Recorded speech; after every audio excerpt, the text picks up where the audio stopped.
Hey everybody, it's Rainbow Ramblings. How you doing?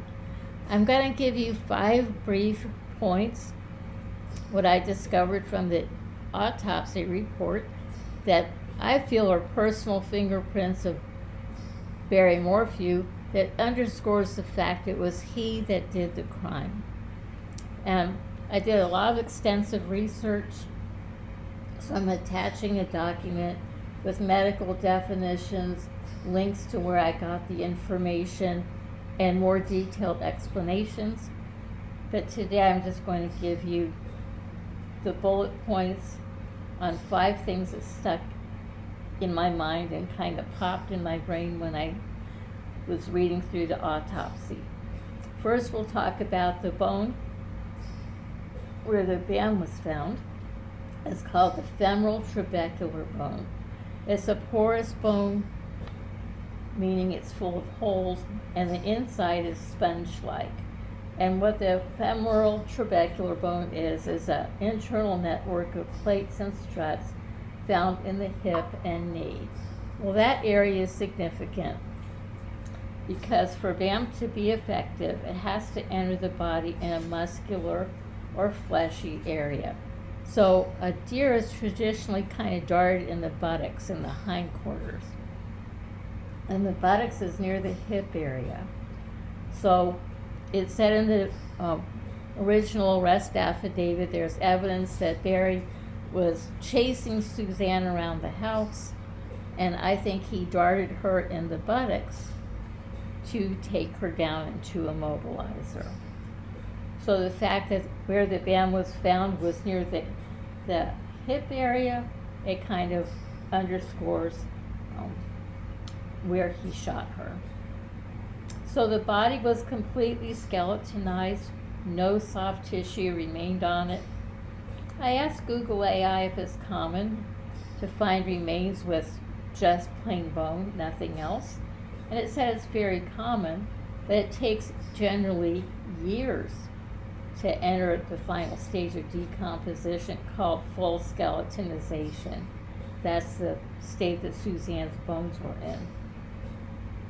If the climate is hot, exposed, humid, and there's a lot of insects, it might take weeks for a body to rot and decompose instead of years. But that wasn't the environment that Suzanne's remains were found in. So there's 3 ways you can speed up the skeletonization process. One is surface exposure, hot, humid weather, lots of bug activity. That wasn't the case with Suzanne. If you kill somebody, you want to conceal their remains, not put them on top of the surface of the ground. So you can rule that out. If you bury a body that's unembalmed, and they bury it the traditional 6 feet deep in ordinary soil, it takes 10 to 12 years for the body to go from flesh to bones only. Another way for a body to skeletonize faster is in water. In fact, it decomposes 4 times faster than a body that's buried. But what happens when you have a body immersed in water, the bones become disarticulated or separated from the joints. And that's to be expected because there's currents and eddies of water, little ripples, and the body might be banged around by rocks, and there could be little flesh-eating fish nibbling at the remains. So the body will separate and then at the joints and decompose a little bit faster. Now, the original arrest affidavit mentions that Suzanne's remains were likely underwater in a shallow place like a log jam or a beaver pond. This was asserted by Barry himself when they said, "Hey, where do you think Suzanne would have been buried?" They didn't pose the question to him, "We think she got buried underwater." He brought that up himself. It was like he was telling on himself, which was stupid. And the second indictment said Suzanne's remains were moved at least twice. And they were found in a shallow and clandestine or hidden grave. And the bug evidence said that the body wasn't fresh when it was laid there and didn't fully decompose at the location where it was found. So a water burial followed by a land burial could explain the complete absence of soft tissue and the rapid rate of the body becoming pure skeleton. So there is no evidence on the body of what they call perimortem trauma. And perimortem trauma are injuries sustained at the time of death or close to the time of death. The bone is still fresh or green. It shows no signs of healing. There's sharp, clean edges, and there's fractures that are evident. This is distinguished from antemortem or postmortem damage. Antemortem damage is something that healed long ago. So if you broke your arm when you were 6 and had it in a cast and the bone healed, that would be an antemortem injury. It would show up on examination and autopsy.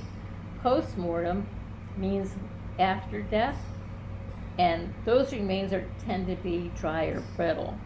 So if a body is out in the elements, stuck somewhere in a forest for years, and there's been all kinds of weather, erosion, and climate that's been affecting the body, eventually it dries out and becomes brittle, and you can pick up the bones. They can fall apart or crumble or break easily.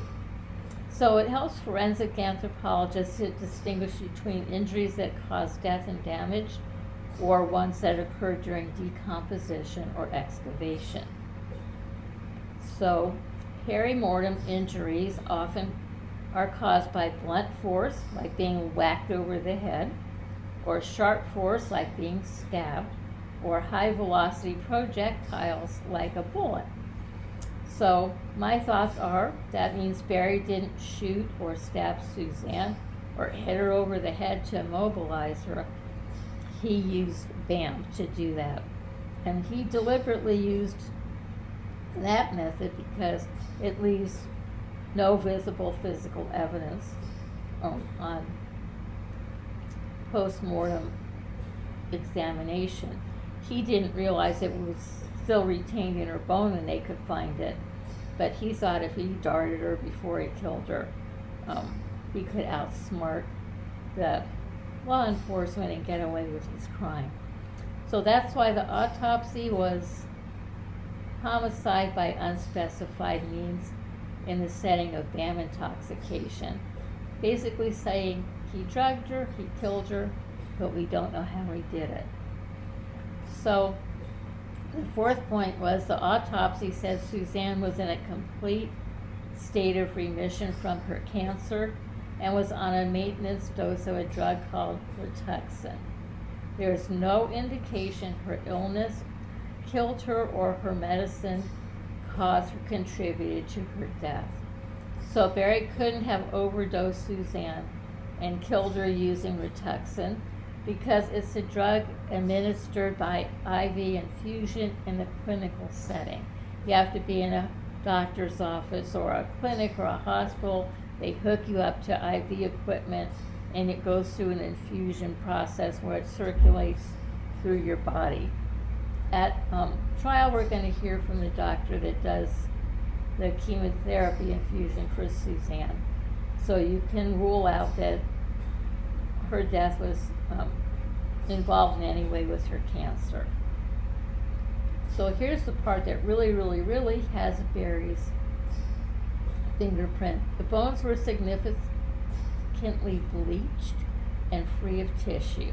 There is no hair mass or scalp either. Skeletal remains can become bleached from sun exposure, but I doubt they got bleached that way here because she was buried in Colorado.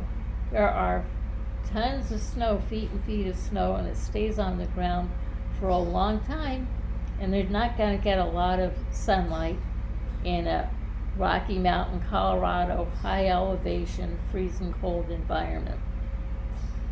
So I don't think the bleaching of the bones was caused by the burial.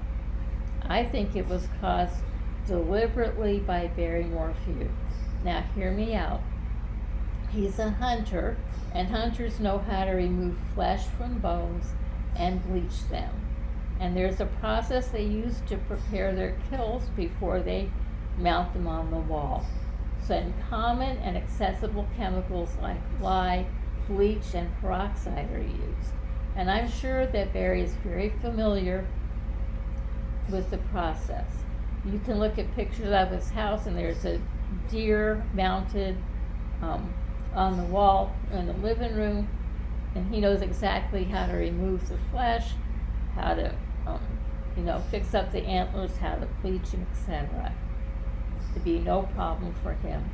Now, medical examiners and forensic anthropologists are often forced to remove soft tissue from the skeleton without damaging the bones, teeth, and in some cases cartilage. So they have to do their own decomposition methods.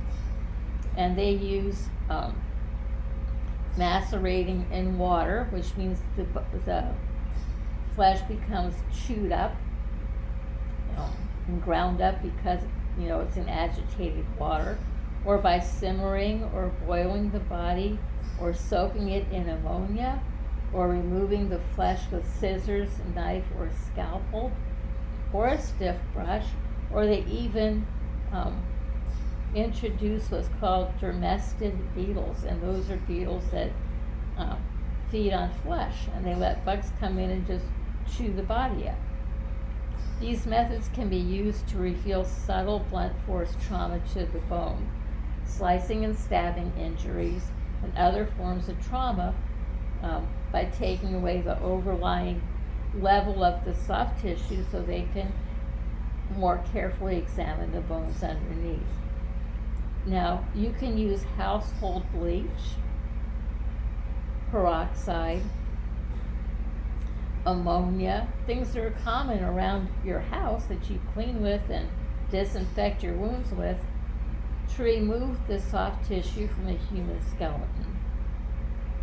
Now, the original arrest affidavit reports a strong smell of bleach in Barry's Broomfield hotel room and in a Morphew home when it was held for 10 days by investigators to gather preliminary evidence. Also, Barry made a trip to Salida Stove and Spa. He bought chemicals for the family hot tub. It's my belief that Barry put Suzanne in the hot tub, which he said was broken.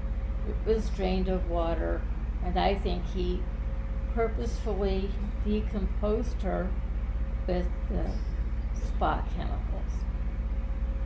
Now, the process wouldn't take long because you can dissolve the flesh of a 120-pound deer down to bones in a matter of just a few hours. And Suzanne weighed about 120 pounds at the time of her death. Now, I've included an article describing how to clean animal bones for display and what chemicals and what tools that the hunter will use to prepare the bones. You'll see that they have a tub for soaking and boiling. There's ammonia, there's hydrogen peroxide, there's gloves that you wear like when you're cleaning or washing your dishes. They're all very, very common things that are around anybody's house. So for those reasons, especially the last one, I think the fact that the bones were completely skeletonized, no flesh, that they were excessively brightly bleached in their appearance. It doesn't show natural intervention of weather and erosion and sun and wind and bugs and things like that. I think it shows that a methodical, deliberate dissolving of the flesh and collection of the bones, and they became, bleached, excessively bleached because Barry poured chemicals. And spot chemicals can have lye, ammonia, peroxide, bleach. those kinds of things that are corrosive that tend to degrade and break something down. So that's my comments on the autopsy report. Peace, love, and donuts, everybody. Thanks for stopping by. I hope you found it informative and interesting. And I'd like to know if you think my findings point to Barry Morphew as the culprit.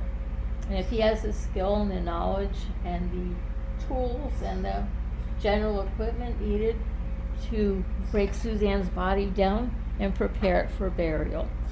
So you have a good day. Peace, love, and donuts, everybody.